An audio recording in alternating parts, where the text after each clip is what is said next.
Bom dia, bom dia. Vamos para mais um encontro no caminho da sabedoria e hoje, dia 27, Provérbios 27, eu destaquei 7 versículos. Primeiro ponto, ninguém elogia a si mesmo. Se houver elogios, que venha dos outros. Isso blinda o nosso coração em relação a qualquer vaidade e qualquer contentamento onde a gente para de crescer. Então, quando nós estamos dispostos a servir o outro, nós estamos preocupados em resolver problemas e não receber essa aprovação.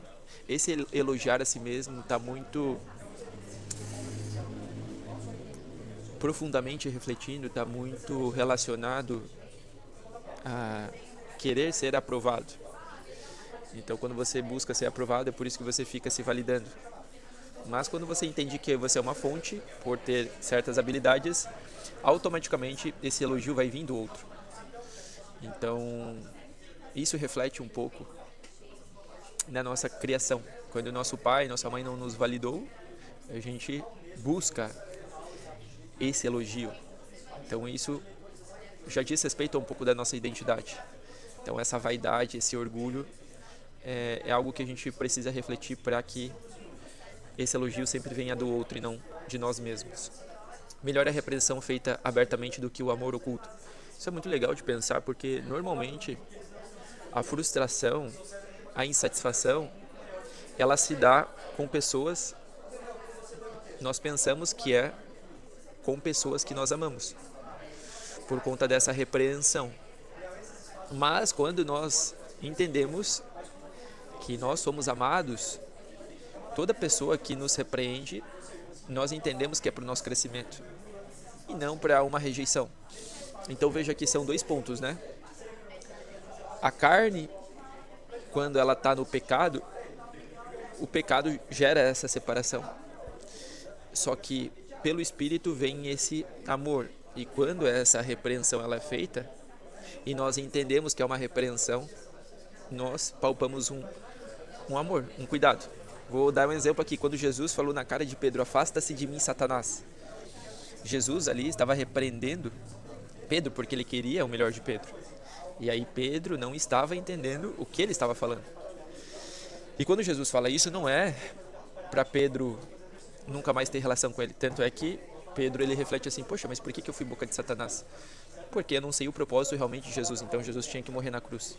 Então veja que Jesus repreendeu Pedro ali, mas essa repreensão foi com muito amor, justamente para Pedro entender sobre o propósito de Jesus. O amigo quer o nosso bem, mesmo quando nos fere, mas quando o inimigo abraçar você, tome cuidado. Veja que tudo está enraizado no coração, porque você pode sim receber um abraço, mas esse abraço pode ser de um inimigo. E aparentemente, se você entende que a tua satisfação vem do externo, e aí o que é o externo? É o abraço, você precisa aqui tomar cuidado, porque pode ser de um amigo. Só que quando nós entendemos que o amigo, por mais que ele fale palavras que a gente não gosta naquele momento, se ele nos fere, é porque tem algo dentro que precisa ser consertado. Então, o real propósito para a gente se relacionar é nós vermos, né, como o amor de Deus ele acontece. Porque basicamente nós somos amados através do relacionamento, seja ele com Deus, mas seja ele com o próximo. Então, por exemplo, assim, ó, quando você faz uma viagem, o que mais te marca, né? Vamos supor assim, você está de férias, o que mais te marca? É a experiência que você teve no lugar? Não é só isso, é a experiência com as pessoas que você mais ama, ou é a experiência que você teve em relação àquela pessoa estar te dando aquela experiência. Então, por exemplo, eu fui ver o meu terno de casamento e a pessoa ali que estava abotoando a minha camisa, a pessoa que estava me servindo com o sapato, o jeito que ela estava me servindo me deixou mais impactado com a experiência. Foi uma experiência muito boa, porque eu fui muito bem atendido. Então é a experiência que eu estava tendo. Veja, o evento é ver um terno, mas não foi só ver o terno. Foi na presença da minha noiva junto com esse atendimento, que foi um atendimento excelente. Então, quando alguma pessoa ela nos fere, ele está falando aqui que o amigo, no fim das contas, ele quer o nosso bem. Então a gente precisa sempre cuidar do nosso coração. Assim como os perfumes alegram a vida, a amizade sincera dá ânimo para viver. Reforçando, né, o poder da amizade. E aqui eu abro até uma reflexão. Quem realmente é o seu amigo? É muito difícil ter amigo. Mas o amigo, normalmente, ele está sendo boca de Deus na nossa vida. Então, obviamente, a gente tem que cuidar com esse amigo, né? E entender que são as amizades, são o relacionamento que nos dá esse ânimo para viver. Não é bom que o homem esteja só, é melhor que sejam dois do que um. Então, isso é muito legal, porque nós somos seres relacionáveis. Não abandone o seu amigo, nem um amigo do seu pai. Se você estiver em dificuldades, não peça ajuda ao seu irmão. Vale mais um vizinho perto do que um irmão longe. Isso aqui eu provei quando eu morei muito distante dos meus pais e dos meus irmãos. Então, às vezes, eu ligar para o meu irmão não era tanto confortante ou tão importante quanto o amigo que estava ali tete a tete comigo. Porque são 5 linguagens do amor, né? Tempo de qualidade, palavras de afirmação, tato, né? Você abraçar. Até, inclusive, agora recebi um abraço aqui de um colega de trabalho. E o fato desse abraço, eu sou mais do tato. Então, a minha principal linguagem de amor é o tato. Então, é o contato físico, né? E pra mim é muito bom. Me sinto muito amado quando eu abraço. Então, eu abraço a minha noiva, eu abraço meu irmão, eu abraço meu pai, a minha mãe. Toda vez que eu abraço alguém, eu me sinto muito bem. Então, isso mostra, né, que nós somos seres relacionáveis. Cuide bem da sua figueira e você terá figos para comer. Trate bem o seu patrão e você será recompensado. Aqui, quando nós exercemos isso, nós estamos cumprindo um princípio, que é um princípio da honra. Então, toda a autoridade ela foi colocada por Deus na nossa vida. Isso é muito importante porque quando nós não honramos certa autoridade, normalmente essa autoridade é o nosso pai e a nossa mãe, quando essa raiz de rebeldia, de rejeição, de um sentimento contrário àquilo que Deus tem para nós, habita no nosso coração, é muito difícil a gente conseguir honrar as autoridades. Então, eu falo isso porque foi muito difícil eu honrar pessoas, né, que foram os meus patrões. E eu vejo que muito está relacionado com essa raiz de rebeldia, essa raiz de rejeição, que aí perdoando você consegue agora estabelecer esse princípio de honra. Então se eu sirvo, né, com o melhor que eu posso, eu vou ser recompensado. Olha só, José, ele estava na casa de Potifar, houve uma mentira que ele estava traindo, né, com a mulher de Potifar, só que ele estava honrando ali, e aí ele foi para a prisão. Na prisão, daqui a pouco ele foi promovido para governador. Por quê? Porque a recompensa ela vem do nosso Pai Celestial. Deus ele está nos vendo obedecer um princípio. Então pode aparentemente você achar que você está aprisionado. Estou trabalhando demais.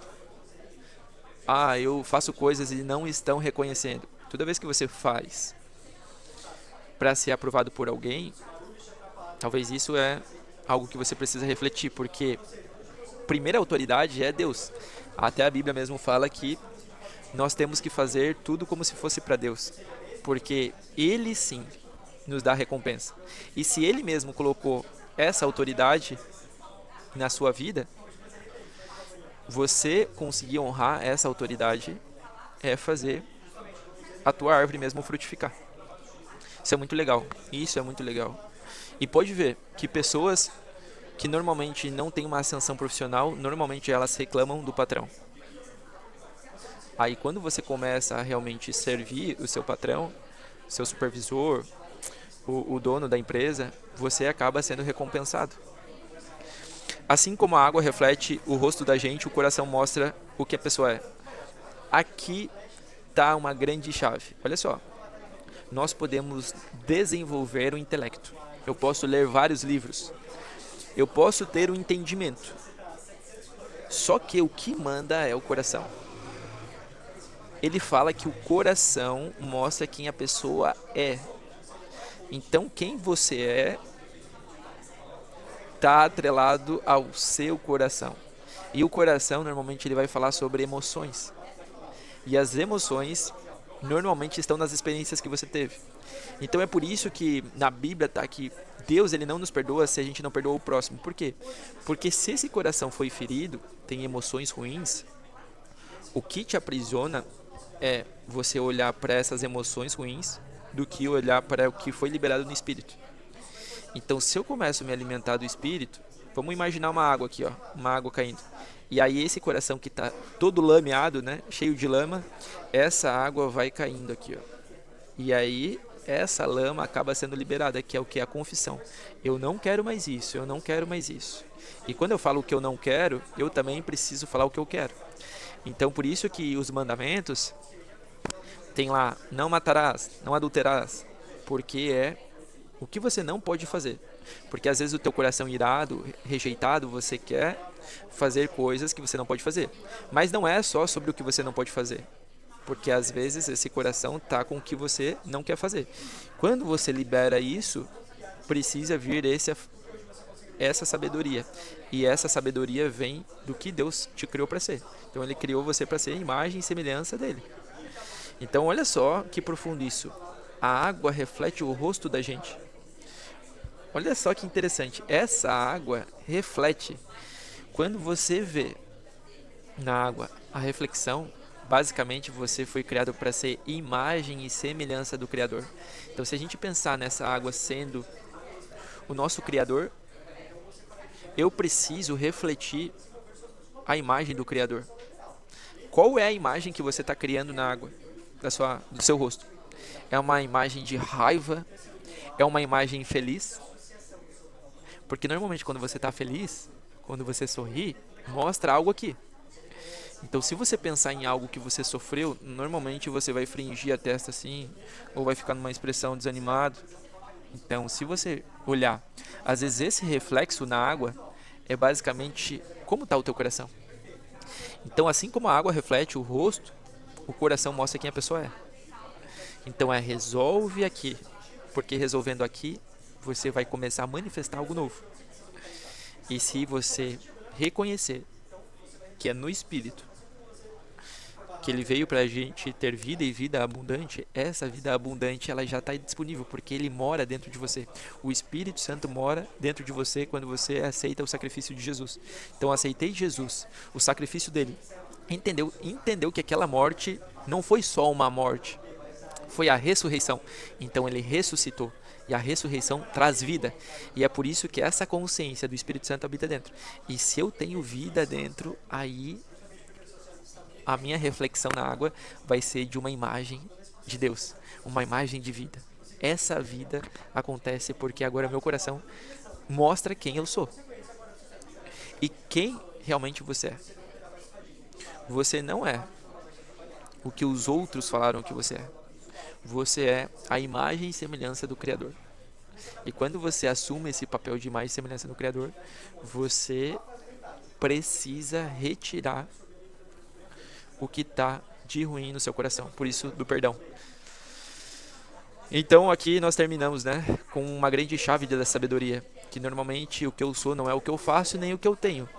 Mas é o que está atrelado no meu coração. Então, não entenda muito sobre as coisas racionalmente, mas entenda como está o seu coração, que envolve as emoções. Perfeito? Comenta aqui se fez sentido, encaminha esse vídeo para quem também merece refletir sobre quem realmente nós somos.